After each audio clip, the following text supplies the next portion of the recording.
I want to discuss the concept of activation, and in the simplest possible terms, all it means is something that triggers go, and then that something can be a variety of things, as well as what go means. And let's say, just like in the simplest terms, content B is just like a contact or being spotted is your signal to start rushing, or if they're jump picking, then this shot is the signal for the people behind to start taking space. And the same thing applies to, like, obviously, like, we're gonna smoke at 140 or whatever and then go, like, that's a clear idea of there's something that happens, and that's just like the time triggers an active like play that we're gonna do. But it doesn't just mean those kinds of from spawn tactics, but also, let's say you have a friend playing on, or maybe even you're playing like behind triple, waiting for this. You're not worried about connector for whatever reason, but you're waiting for this ramp push, and like this flash, or even someone flashing in front of triple is like your activation signal, essentially. Like, they say they're flashing for you, and then you peek off of that. That's your, like, there's a thing that causes you to take action. And I'm good God, I've hammered that home a lot. Because otherwise you're just dry peeking this. And the important thing is you need to communicate and call who does what based on what.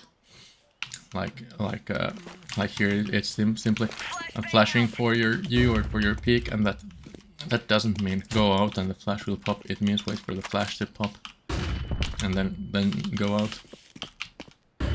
Or don't even go out, but just like peek.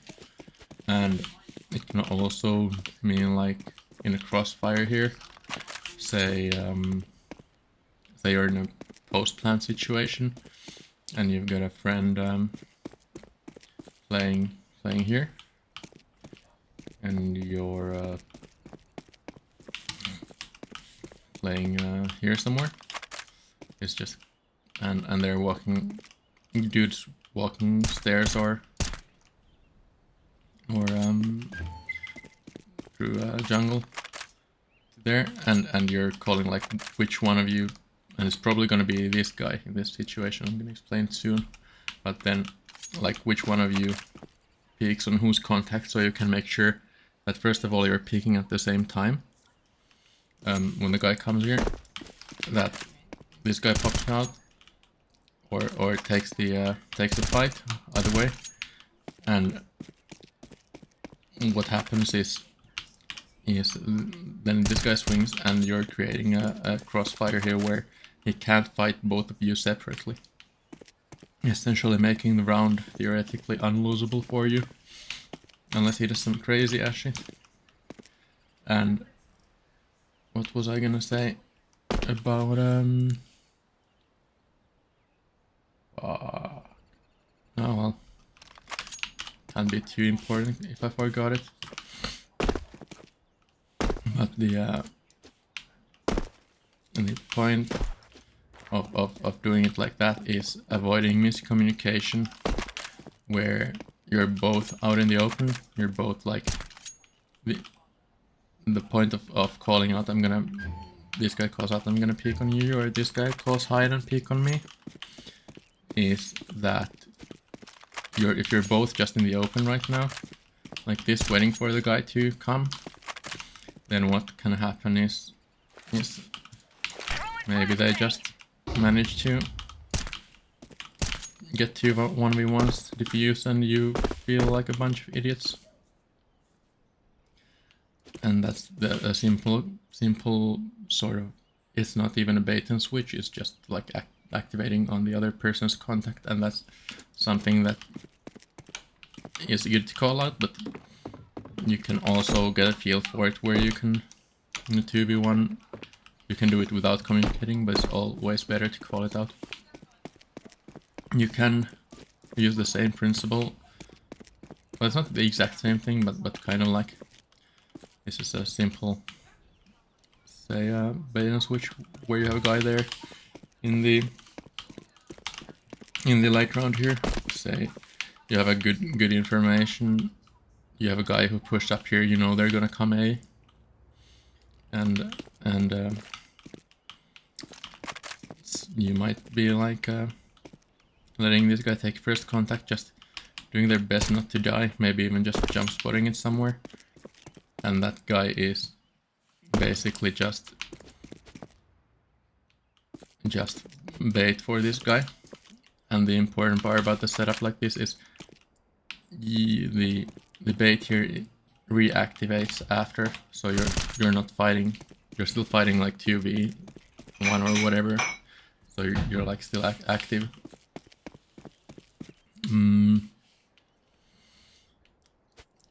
There's it is also like, if you find yourself in the wrong place at the wrong time, this also works out with like flanks and stuff. Say there you're here walking like this, well, even further away, like if you're here, you're walking and you hear like 3 ramp, molly triple, I'm blind, then you're probably gonna be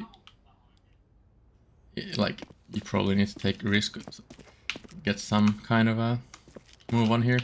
Maybe you don't want to run all the way, but like that's your signal to become more active instead of just like walking all the way.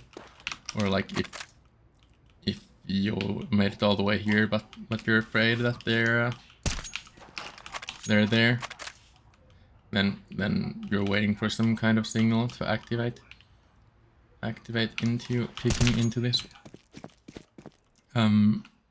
This also like applies not only to flanks but like splits as well.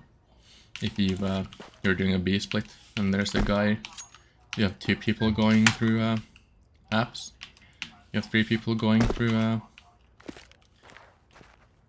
cat, you're very good at this game and you all made it through, maybe just 1 or 2 guys made it through, but this contact right here, or like crossing this threshold, is like the latest activation point for these guys, because then you're going in and creating that crossfire on those hard engagements that are hard to isolate. Otherwise, what happens is, if you activate at the wrong time, maybe there's a guy here, he gets that, he comes here, he gets the other guy, and then like only has to worry about the B apps guys anymore. So you're like trying to time your activation just so you're doing the right thing at the right time. Even if you're doing the right thing, which is coming out of B apps, if it's at the wrong time, it's not ideal. And a big part of finding good timings and getting those free kills is understanding also what makes the opponent activate. Like if you're here and you're waiting, and it's a combination of so many factors, but like if you're just lurking here for whatever reason, or your teammates are taking A, taking mid, getting connector control, then like knowing what's the point that the person anchoring B is gonna feel the pressure to rotate, and then using that like intuition and understanding of the game to peek out and get that rotator out.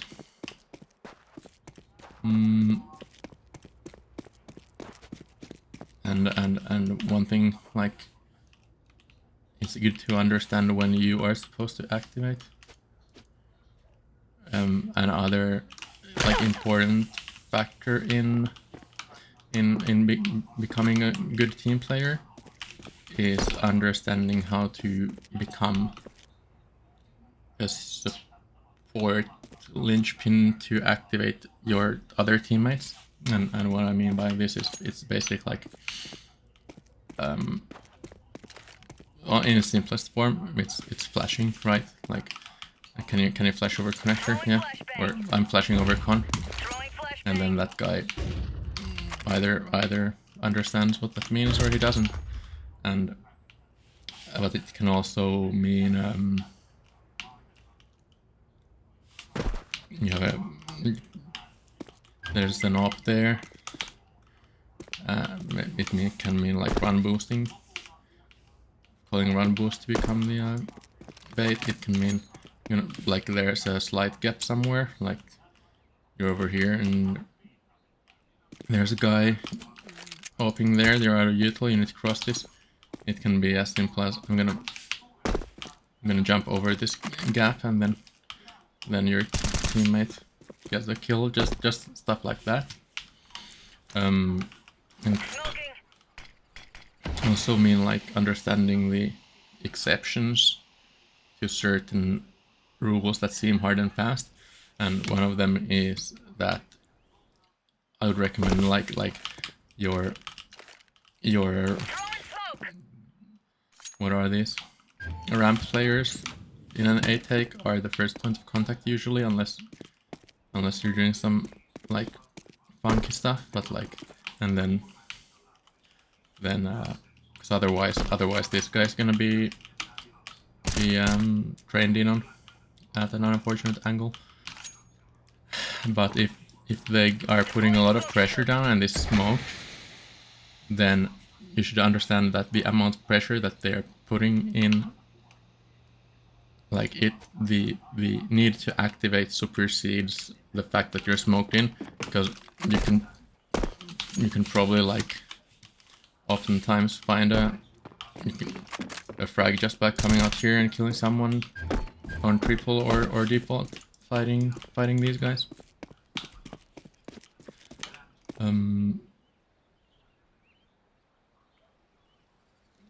Yes, that's the basics of it. You could find a endless amount of examples of it, but just like understanding the basic concept of it will let you like realize that there is something to find in the game in terms of like why are my timings always off? Why am I getting these fire fights against me that feel unfair, and what can I do with them? One like a simple example is if you're just like holding static angles all the time, you get pre-fire, you get flashed, you get mollied off, whatever, and that feels bad, and you're like, why can't I do anything in Counter-Strike? Is realizing that you don't always have to play static like that. You can basically bide your time and wait for let's say you're just picking this on a timing, and then if they come, you're like finding some kind of a, then that's your like any info that there's someone there is your activation sign to flash out somehow, to find that kind of something where you're taking the information that is available and then utilizing that to create little plans and timings for yourself. Just something to think about, and I think that it's a very simple concept, but it's very readily applicable to almost any aspect of the game, and then you can create these little moments of team play that will make Counter-Strike, in my opinion, one of the funner or more fun tactical shooters.